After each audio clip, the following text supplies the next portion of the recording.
Hey everyone, welcome back for another episode of the Remote Real Estate Investor. My name is Emil Shore and I am joined by Tom Schneider and Michael Albom. And in today's episode, we're going to be talking about a blog post that was recently published on the Stessa blog titled The Best US Cities to Invest in a Rental Property. So let's dive into this episode. All right, guys. So we recently published an article on the Stessa blog called The Best US Cities to Invest in a Rental Property. So this is looking at data from 2020 to 2021. And the idea behind it is to help people see which markets have performed the best. Obviously not an indicator of which will perform the best in the future, but always interesting to look at. And it details 15 small metros, 15 mid-sized metros, and then the 15 large metros that real estate investors should take note of. And so I thought this was a cool article. Want to go through it with you guys, get your feedback. Do you agree with the way that the list was come up with? How would you look at it as actual rental property investors? So you guys ready? Yeah, let's do it. I'm going to read from the article, and we're going to link to this article in the show notes. So anyone who wants to go check it out and read it in detail can do so. So it says, to identify the best locations for buying a rental property, our researchers created a composite index based on 5 key factors real estate investors consider when evaluating a market. These factors include the gross rent multiplier, recent and forecasted home price growth, effective property tax rates, and population growth. Data sources include the U.S. Census Bureau, Zillow, and the Department of Housing and Urban Development.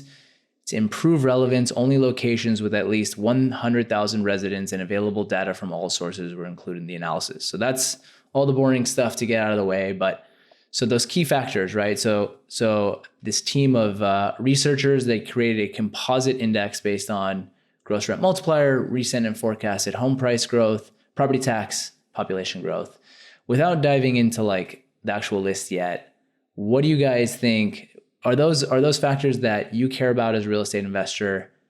A, and B, what do you think is potentially missing from that score if you were to try to rank a list? Yeah, I'm going to go first because Tom always leaves me with the scraps. My mouth was open when you started jumping in. Go ahead. You hit the buzzer first. Go ahead. So one metric that I see a lot, like gross rent multiplier, GRM, is just not a metric that I find very useful. So for anybody listening, gross GRM, gross rent multiplier, is basically a measure of the gross annual rent as compared to the property purchase price. And so it's just a number, it's a ratio, and usually it's a decimal because unless your property is renting for like a crap ton on an annual basis, you're going to be renting it for less than you bought it for. So it just doesn't give you like a really good indication of what your expenses look like in that market. So like you could have an amazing gross rent multiplier, but your property taxes are through the roof. And so your cap rates are still really low, or your cash on cash return is still really low. So that I don't find very useful. And one metric I would add to the pot would be what the economy looks like in terms of the diversification. So if we take Detroit, for example, turn the clock back 10 years, that was an industry or an economy that was really propped up by the auto manufacturing industry. And when that went kaput, we saw the whole metro really suffer as a result of that. And so I'm always trying to look at what are the legs that are propping up this local economy and factor that into my decision making. Michael, I'm going to come out and just, while GRM, gross rent multiplier, is not the full picture, I think it's breadcrumbs, Michael. And I don't think you can throw it away into the trash like you just did in that little spiel you did. I'm going to scrape it off with a little fancy silver thing off the tablecloth and just throw it on the floor. I think that's disrespectful to GRM. While sure, there are some really important components, I think it can directionally kind of give you some baseline expectations with regards to cap rate and whatnot. And I'm not arguing with you that it's not a complete metric, but I mean, what are you looking for, Michael? The like buy, not buy metric? Yeah, I want someone to give me the answer. I think it's a helpful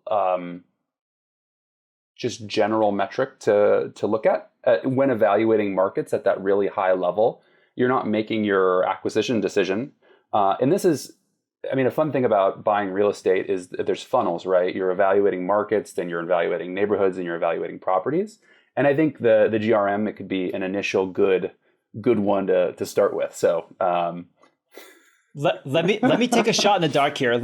I feel like you also love gross yield as a metric. No, come on, Michael. No, I mean, but here's what you're doing. Here's what you're doing with GRM is you can use that value at a market level to start to kind of benchmark individual properties in that overall area.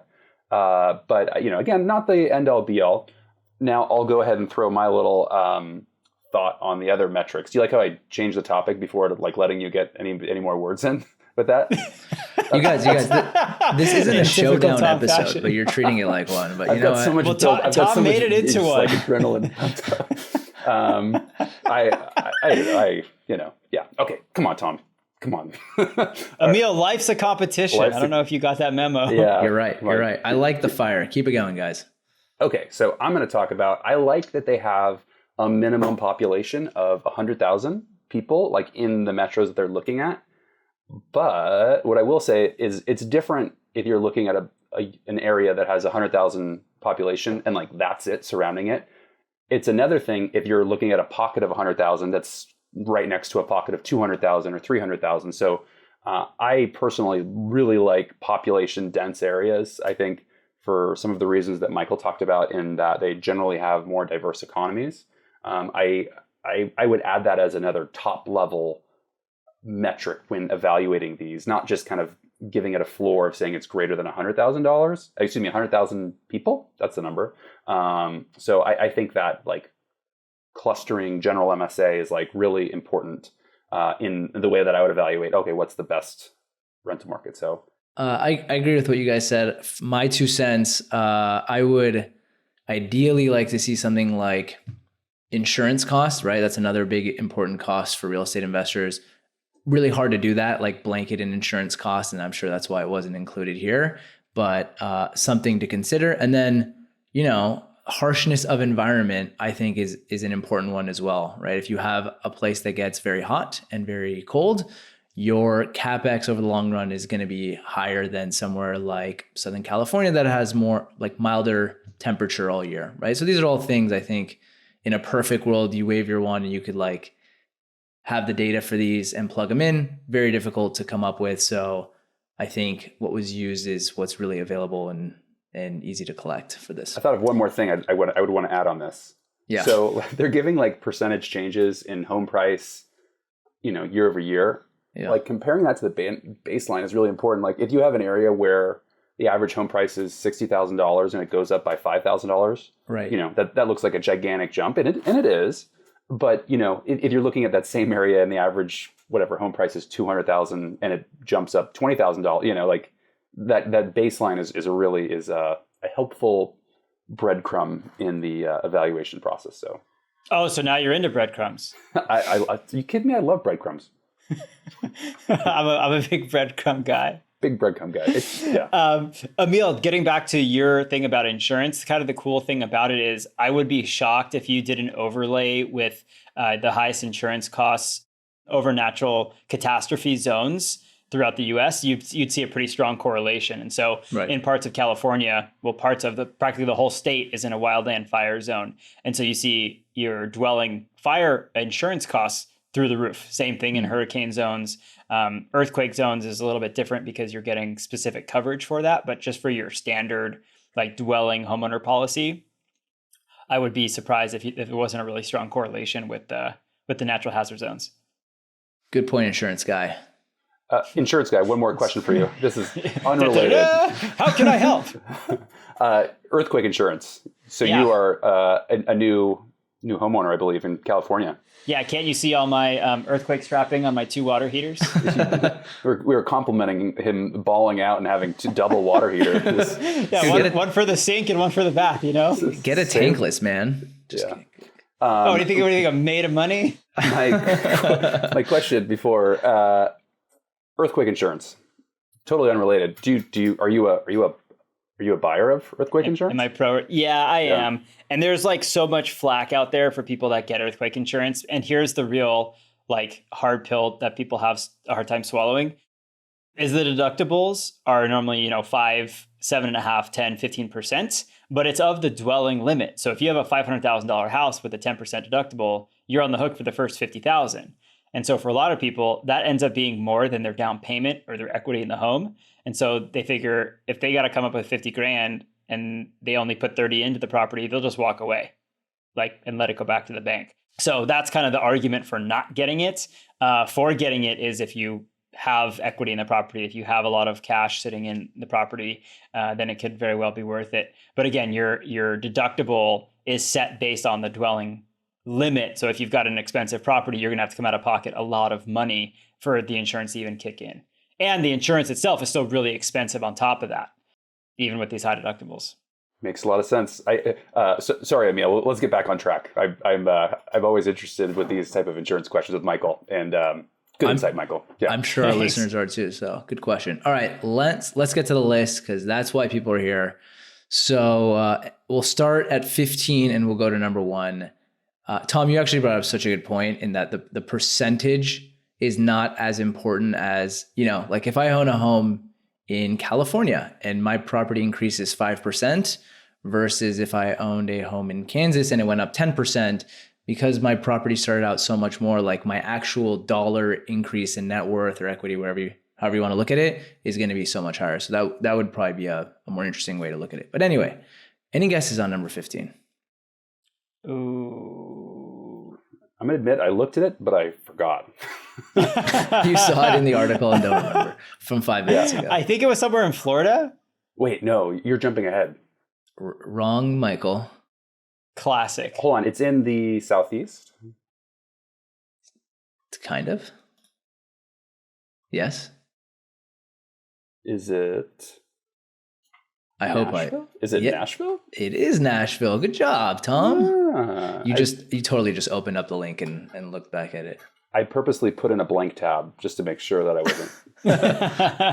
Because you have no self-control. No self-control, yeah. All right. So for this first one, for number 15, we'll go through, again, the composite index score, and then all the metrics that were used to compile this index, and we'll talk about them. And then for the rest of them, we'll just talk about the composite index, but we'll link to this article in the show notes for anyone who wants to take a deep dive on this article. So our composite index on Nashville came in at 53.27. And we'll start with the gross rent multiplier, 21.4. So again, that is property value over gross yearly rental income. Median monthly rent, $1,422. Median home price, $365,573. Year over year change in home price, 20.9%. Forecasted home price growth, I believe this is over the next 12 months, is 19%. Our effective property tax, 0.56%, and our year over year change in population, 1.4%. As your average price point is north of 350, yet your average rent is about 1,500. So, if you look at the price to rent ratio on these properties, we're in that 0.5 to 0.45 area. So I think if you're looking for cash flow, these types of properties might be tough to make the numbers work. What do you guys think? Totally agree. I think this is one of those investments where you kind of like believe in the market and the kind of the underpinning economics. And I know a lot of people do. Nashville is a very popular place, I think, for people to move to. I was visiting over there recently, and it is a very cool city. I was just gonna say, north of 1% year over year population growth. That's a big chunk for just 12 months. So a lot of people moving there. I was going to say, I think something that I've started to do now much more so than I've done in the past is when looking at markets, evaluating the potential for short-term rentals as well. And that's something that Roofstock actually just recently rolled out as part of the marketplace, which is super exciting. And so before you write off Nashville as a non-possible cash flow market, think about some of the other tools in the tool belt or other ways you could approach this. And I think you can very easily turn a non-cash flow market into a significant cash flow market via short-term rental. Great point and good plug. It's always been kind of a not super hot on vacation rentals, but I think I'm changing. I think my attitudes are changing. It's not. Dude, I'm right there with you. Yeah. I was just so like, I didn't understand it for so long, and I was always so scared and gun shy of it. I was like, oh, well, if it doesn't work out, or like a regulations change, then I'm left holding the bag, kind of a thing. And if it doesn't work out, like if there's not a strong long-term market, then you could be in big trouble. But we did a podcast and subsequent book club with Avery Carl, and we had her on in the Roofstock Academy. And she was talking about in these historic vacation markets, like the regulation's not changing. They don't have the hotel lobbyists. They don't have the community aspect. If people have always rented homes in these markets for vacations, her thought is that that will continue. I heard a great analogy in talking about vacation homes. Like I always think of like the OpEx as being like significantly higher, which I think like it is, but there's an aspect of OpEx. And good friend, also investor, Mitch Davidson said, think of them almost like a fire engine, where it's constantly getting washed, like constantly, sure, it's being used, but it's just like at every kind of time around the turn around the whatever new person, like it's getting a full like vetted, evaluation. So like while there is some like overhead in those costs, the fire engine analogy, I like that one where it's like constantly getting used. Yeah. That's good. I mean, it hits a little close to home for me with the whole fire thing, but whatever, Tom, I see what you did there. I can still appreciate that. My comments are layered, Michael. Yeah, it's deep. I like your onion comments today. Oh, yeah. Because they're stinky. Oh. All right. Moving on, you two. Moving on to number 14. Someone said Florida. We are in Florida for I think that was Michael. Yeah. We are in Florida for number 2. Any guesses on which city in Florida? I'm not even going to act like I didn't look because I have it like up right. It's right in front Tom of you. can't say. So Michael, what's your guess? Oh man, Tampa. It's the market that every tech person on Twitter is talking about. Come on. I'm not You're on Twitter now. I know. Come I'm on. not in the feed so much though. Cocoa Beach? I don't know. I have no idea. This guy's living under a rock. Miami, Florida, baby. Oh, Miami. All right. Miami.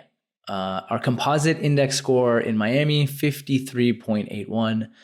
Just as a quick reference, Nashville, again, was 53.27. So the higher the composite index, this article is claiming the better potential for a rental property investor. Big difference between those two. You're talking about how significant the population growth is. Nashville at 1.5%. Miami is just 0.1%, which is still like up north, but just kind of a point to Nashville. Like wow, just massive influx. Yeah, I wonder what that number will be when it looks at full 2021 data, because Twitter is a bubble, but a lot of people in tech Twitter talking about how many people have moved to Miami, from Silicon Valley and other parts of the country. So, all right, moving on to 13, we got Charlotte, North Carolina. Our composite index, 54.74 for Charlotte. Some interesting stats we can just cherry pick here. Year-over-year change in home price, 23.8%, and our year-over-year change in population, 1.7%. So I'm sure if you've read articles like this one, Charlotte has made many lists and no different here. Cool market. Yeah, I mean, it's kind of similar to Nashville and just booming growth. Yeah, I was gonna I think another short-term haven. Tons of bachelorette parties. You hear it talked about quite regularly as a destination. All right, moving on to number 12, we have Las Vegas, Nevada, another boom and bust market. So Vegas's composite index, 55.19. Let's find some interesting stats here. Year-over-year change in home price, 24.1%. Year-over-year change in population, 1.8%. Pretty solid. I thought of something else I'd like to see in this report is the median rent and the median home price broken out into quartile and also having volume for that quartile. I feel like Las Vegas is one where there's probably pretty big swings in price. And maybe these other cities as well. Like, I think that would be interesting because, I mean, I don't know if this segments out like properties that are typically used as rental or is it like globally of like all properties, like I think that would be interesting to know. Yeah, it's probably just median rents and median price across the board. I don't think they're segmenting or anything. All right, so moving on to number 11, we have San Antonio. So San Antonio's composite index, 55.41. The gross rent multiplier here starts to tick down. We've been in the mid to low 20s so far. This one drops down to 16.6, but with the caveat of our effective property tax rate in Texas is much higher. So San Antonio, we have 1.62 versus if I look back to Nevada or Las Vegas, 0.58. So almost 3 times the property tax rate. Any comments there, guys? Moving on. All right. That's a lot of property tax. That is a lot of property tax. All right, number 10, we are staying in Texas. We got Houston coming in with a composite index of 55.76. Their gross rent multiplier 15.8, but again, effective property tax rate 1.67 in Houston. Our next one on the list is a little bit different. So everything we've covered so far, home prices have been, let's see, Houston, I think, was the lowest, around 260,000. So number 9 on the list is Oklahoma City. And the median, I'll start with the composite index, 57.21. The median home price in Oklahoma City, much more affordable, 190,559. And so your median monthly rent there is 1,056. So this one's a little bit different on the list. Year over year change in home price, not as high, 13.7%. Year over year population, 1.1%. But overall, the numbers look good for Oklahoma City on this list. All right. All right, number 8, a very popular one in addition to the North Carolina and Texas markets. Can you guys guess it? It's on every list. What is it? Think more west. You already gave San Antonio, so it's not in Texas. Probably not in California. West of Oklahoma. Probably not California. West.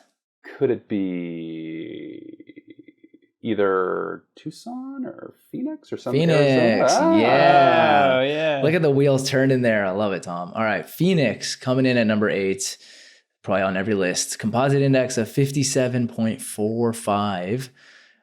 This is crazy. Year over year change in home price, 32.2%. That's so nuts. If you had a home in Phoenix, probably didn't do anything in 1 year, you've gained 1/3 of the value. That's insane. That's insane. And according to the data sources here, forecasted home price growth 23.8% over the next year. That's so insane. over 2 years, going up 50% between the forecasted and the actual. Yep. Another example of vacation rental. That's kind of being creative to cash flow. Totally. Yeah. Yeah. And another interesting stat here to pull out: year over year change in population. This is our first where we hit over 2%, 2.1% for Phoenix. Yeah. Interesting. But everybody All who right. moved out there this year is going to stay there for one summer and then move right back to where they came from. Oh man, I have a friend who lives out there, and when I talk to him in the summer, a client of mine, he just tells me it's like 120 every single day, and if your car is not parked in garage, you can't even get into your car. It's like so everything's crazy. on, steering wheel's on fire, seatbelt. It's crazy. Guys, All right, moving on. enough with the fire references. Come on, let the wound heal. The world's getting hot, man. I know. Okay, number 7, Memphis, Tennessee. We got a composite index of 59.35. This is another more affordable market. Median home price, $198,369. Year-over-year population growth hasn't been huge, 0.2%, but year-over-year change in home price, 17.7%. So Memphis looking good. I like how diverse this list is. In that, there are some more asset, kind of like cash preservation, maybe more appreciation, and then you have markets that are definitely more bent on some cash flow, like Memphis, and not a fun strategy in that there's multiple holes to run into. Yep. That's a weird analogy I use. Sticking with the rabbit theme. Because I remember, I think it might have been either Gary or Greg or one of the co-founders with Roofstock was talking about how real estate is such a great investment because you have 2 holes to run into. There's the yield aspect and there's the appreciation, or you can go into the more dominant hole. But anyways, okay, enough of that, Tom. Go ahead. We'll see. Did anyone else's mind with 2 holes and dominant hole and Oh, okay, all right, whatever. We can take it out, whatever. my mind just going straight to, okay. I love it. Number 6 on the list. This is going to be, I think, if we're using GRM, gross rent multiplier, as the loose benchmark for cash flow market, it's going to be our lowest GRM, which would loosely say our best potential cash flow market. We got Tulsa, Oklahoma. So our composite index 59.55 and our gross rent multiplier 14.8. So median home price there is 181,919 and our median monthly rent is 1,028. I like Tulsa. Tulsa's pretty close to Oklahoma City too, like not too far away. What do you like about Tulsa? Oh, I did a road trip across the United States, and when I was living in Alabama, and I made a stop in Tulsa and spent the night there. It's a great city, very friendly. There's stuff to do. I don't know. I'm not giving a lot of details there. I thought it was beautiful. There were like parks and stuff. Nice. Do they have any professional sports teams? I know that's like, I remember from our webinars back in the day, that's like one of your investment criteria is at least one professional sports team. Yeah, I think there's some AAA teams there. It's hotbed of AAA. I love it. I love a AAA team. That's a great experience. Nashville, great AAA baseball team. I think it's so interesting, like the jump from AAA to the majors is so astronomically prevalent in like baseball. Aren't baseball players like the highest paid professional athletes? I don't know. They got pretty long careers. Yeah, they can. I think so. I think the average baseball contract is the highest. I think so. Yeah, and like yet the like AAA and minor leagues are like some of the lowest paid athletes, I think. Are they? Yeah, I used to know a guy that his son played AAA. He's like, he didn't have make enough money to put food on the table, and they're traveling like all the time. I think it's a lot of work. I would think, it's crazy. You do that for like 5 years, and then if you make it, it's like, oh wow, you're like, $100 million. Yeah, it's crazy. But if you don't, oh man. Yeah. Anyway. Baseball. The obvious transition into baseball major and minors. Glad we got that covered in this episode. So many important lessons our listeners are getting People today. Like, screw real estate investing. I'm going to go become a professional baseball player. Wait a minute. Baseball players? I've had it wrong this whole time.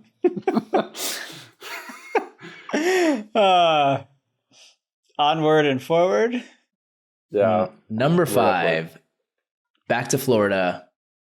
We got, any guesses? Jacksonville. You're looking at the list. No. Well, good job because you got it right. I knew it had to be on the list at some point if I threw it out enough times. Yeah, Jacksonville. Okay, so Jacksonville composite index 61.17. Year-over-year change in home price 23.5%. Forecasted home price growth of 23.8%. And year-over-year change in population 1.7%. Jacksonville. Number 4, this is a market that has been on a tear for a long time. Market that, Tom, I believe you're investing in. Atlanta, Georgia. Yeah. Oh, man, look at you. You knew it. All right, so we got a composite index, 61.7. Year-over-year change in home price, a solid 23%. Forecasted home price growth, 23.9%. Wow. Population growth year-over-year, 1%. And our effective property tax rate 0.88, so still pretty solid. Nice. Tom, you still have your Atlanta rental? I do. Yeah. You have a couple, got a handful right? of them. And, but the question is like, okay, is it like now, they've seen such great appreciation. Do I like take it out and go buy somewhere else with that? I feel like I'm at a time, like time-wise, I can't commit to doing effective diligence on like redeploying all that, that capital. But it's a fun thing about investing. You get some options. A couple of different holes. You know what I did? What was it, Tommy Boy? That like analogy of like putting the head up a butcher. Like that's basically what I did with that quote. You know what I'm talking about? Yeah. If you know what I'm talking about, you know what I'm talking about. Tommy Boy trying to use his dad's quote. Yeah, totally just butchering it. Mouse has lots of holes to run to. Anyway, sorry. That was such a good movie. Okay. I know. I totally accidentally did that. So anyways, yeah, Atlanta, great market. All that to say. Really came full circle on that one. All right. I think we're running long, so I'm gonna just go quick fire with our top 3. We got number 3, Birmingham, Alabama, composite index 62.03. Number 2, we got Orlando, Florida. Florida's got a couple. I think that's 3 or 4 on the list already. Orlando's composite index 63. And number 1, drum roll please. Another Florida market, Tampa. Tampa is number 1 with a composite score of 65.26. Florida for the win Tampa go. as a state. Yeah. Holding it down. Yeah, 27.7% year-over-year change in home price. Another 27.2% forecasted year-over-year population change, 1.4%. Effective property tax rate, 0.9. GRM of 17. So Tampa looking good. The effective property tax rate seems like almost kind of low. Like for Florida being, no income taxes, all property taxes. That seems very reasonable for, especially compared to Texas. Yeah. Right. Yeah. Yes. All right. Well, that's our list. And again, anyone wants to check out the full list, read the full methodology, look at all the numbers. If you're looking for a market and want some help, I think this article is a great starting point. Check it out. We'll link to it in the show notes, or you can go to the Stessa blog and look for the title, The Best U.S. Cities to Invest in a Rental Property. I think that's it. Guys, you ready to take us home? Yeah, let's get out of Great here. job, Emil. Gotta go back Great job, Michael. Gotta go back to the dungeon. All right, everyone. Thanks for tuning in. Hope you learned something about a market, or if you're invested in these markets, hopefully you were able to give yourself a little pat on the back. And with that, we will check you out in the next episode. Happy investing. Happy investing. Happy investing.